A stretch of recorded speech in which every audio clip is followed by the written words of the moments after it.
hey, Evan, I think I'm going to tape these down on here. And you want to put them on this table? Yeah. Just on the edges. So any like scotch tape or masking tape. There we go. Do any of you know where Abraham Lincoln School is? Yes. Guess who designed that? You. Yeah. This is actually a rooftop thing, but in the slideshow, and you know what? I'll flip through that since you're not going to be here when it starts. I'll show you the Lincoln High School stuff, all right? Thank you. So, and generally, you know, what architects do, of course, you know, we design buildings and stuff like that, but we like to also think and feel that we solve problems, right? Problems of how many, how much, what should it look like, all of those things are what, I might need some stickier tape for this. You got any Man, we give you crazy stuff. masking, Duct. duct tape, all right, I'll take that. I'll just put it on the edge. So, like when a client comes to us and says, I need a school for, 50, students, and I want a lot of light, and I want it to be safe and all of that stuff, you have to think about how we can design that type of building. So we have to go through the process of saying what's needed, how it should look, where are people coming indoors, how are we getting light there, all of those things are problem-solving pieces for us. So we like to think we're problem solvers. What else was I saying?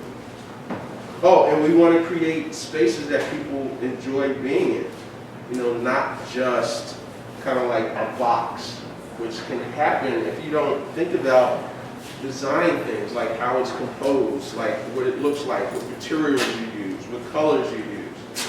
Can you just slightly on the end take that for me? Yeah, that's good. That's good. Any questions? I mean, you can ask me anything. Say again? So that's a good question. I mean, so you have to listen to your client, whoever it is that you're designing for. And listening is a big part of being a good designer.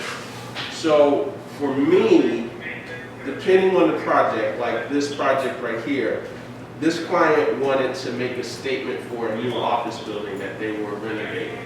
So I started drawing on the outside.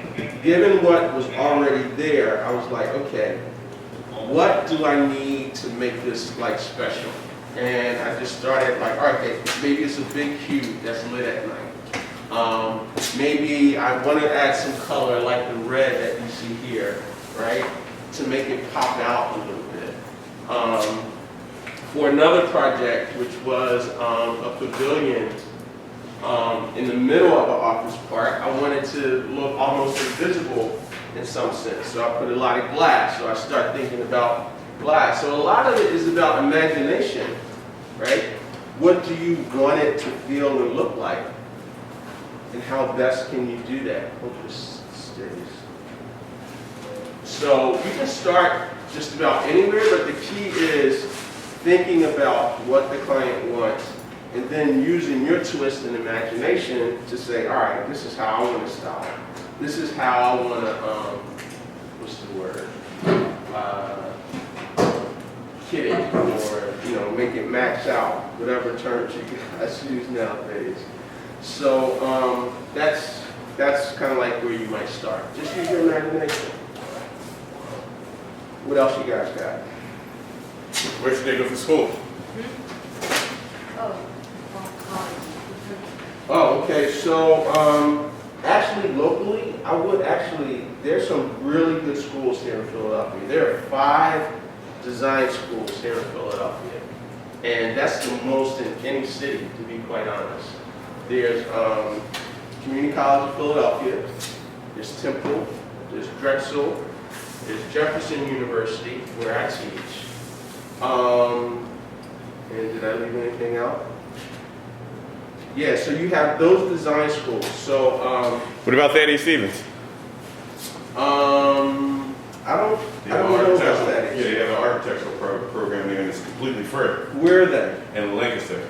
Oh, see, I wasn't aware of them. Yeah, it's a tech college. Like when I taught high school Uh-huh. in Pottstown, that's where a lot of students went because they had a lot of, it was a tech college. So Mhm. you had engineering, you had architectural, you had construction management, they had everything up there. Oh, that's cool. That's cool. So, and to kind of prepare yourself for a design school, again, I think you have to start looking about how can you draw and communicate through graphics, whether it be electronically or with your hand. I think it's good to actually just read a lot about theory and how you might be able to explain what it is that you're trying to do for your client. All of those things, I think, kind of like help to get you prepared for college. A lot of people think, and they always say, oh, I'm not good at math, or I can't draw. Yeah, well, you do need to know a bit about geometry, trigonometry, but to be honest, most of the math that's done in terms of how buildings stand up and how they maintain themselves are done when we work with engineers. And we let them do a lot of what is the math thinking for us, but we do have to have a general understanding of how it all works. Also, Stephanie, for your teachers What else right you got? now, utilizing the bathroom first floor, things in addition. I'll show you Lincoln in a minute. And again, you can ask me anything, And you're like, it's like, and they give you the design. And And you like, do you get yourself or your everybody. Oh, yeah, most definitely. So, you know, clients often come in with the idea of what they want, and they start telling you, hey, you gotta do this, you gotta do that. And yeah, that's good to hear, but you also want to say, all right, because you've been trained to do this, you kind of know a little bit better than the client how you might go about doing it. So if you take your sketches and you build models and all of that, and show them how they can get what it is that they want through your eyes, that works. So never be afraid to kind of like share your ideas about what's going on and what's happening. Like, let me show you this link and stuff. Here you go. All right. Okay, so this is also part of my design key and realize.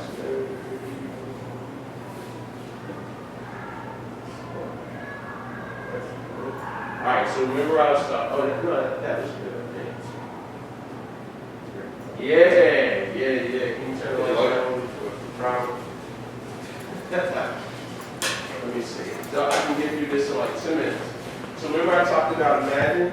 This is a sketch, and it looks like scribble scrabble, right? So you don't need to be like detailed sketching and all of that. This, believe it or not, is an office building. Right? This is glass. This is kind of like a masonry wall. Believe it or not, this is a train. These are trees. So these are just my ideas I'm getting down on paper, imagination right away. So I imagine it, and I put it down on paper. And then I start to create it, right? So what was before, what you saw was like the scribble scrabble is now starting to become something a little bit more real. Now you can see that this might be a big glass wall, right? Like this is masonry. You can start to understand now that those trees are a little bit more real. What was a train is now just an area where cars and stuff can go, right? But again, it's just me imagining it first, starting to create it, then going through the whole process and being able to realize the building as I had seen it from the very beginning. So from that sketch is what this real architecture becomes. You can see the glass, you can see the masonry wall, you can see where I first had drawn the train, but now there are cars and everything here. So imagine, create, and realize. Now, again, I said that applies to any profession. Imagine what you want to be, create that idea of what it is by doing things that will get you there, and if you do that, you ultimately realize it. This is the, what called is a schematic site plan for Abraham Lincoln High School. The old school used to be here.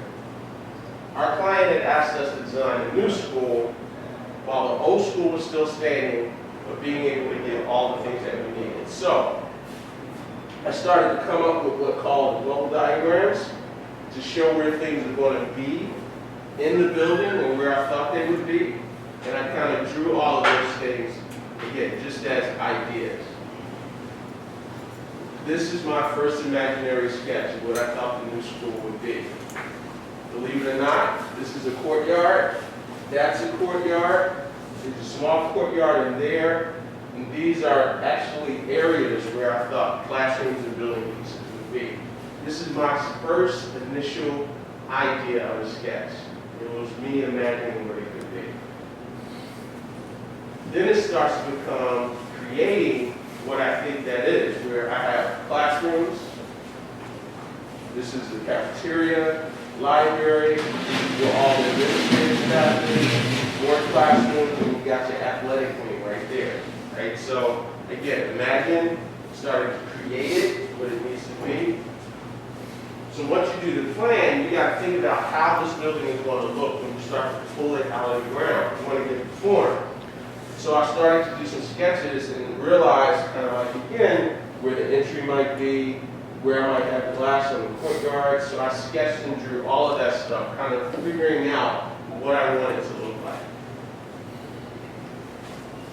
And this is the sketch that I had done to kind of like say, okay, here's the entry. I want the name going across there real big so people can understand and see what it is. You know, I wanted this to be all glass and not just kind of like a typical school. So I started to draw elevations, looking at material and color to see what that looks like. Composition and composing is important to me. So I wanted to make sure that, you know, I had a certain rhythm and pattern that was in it. And again, not just, you know, all brick or regular box, so I decided to do that. And that's the entry from Abraham Lincoln High School. And if you go back to the sketch that I first did, you see how, again, that imagination became ultimately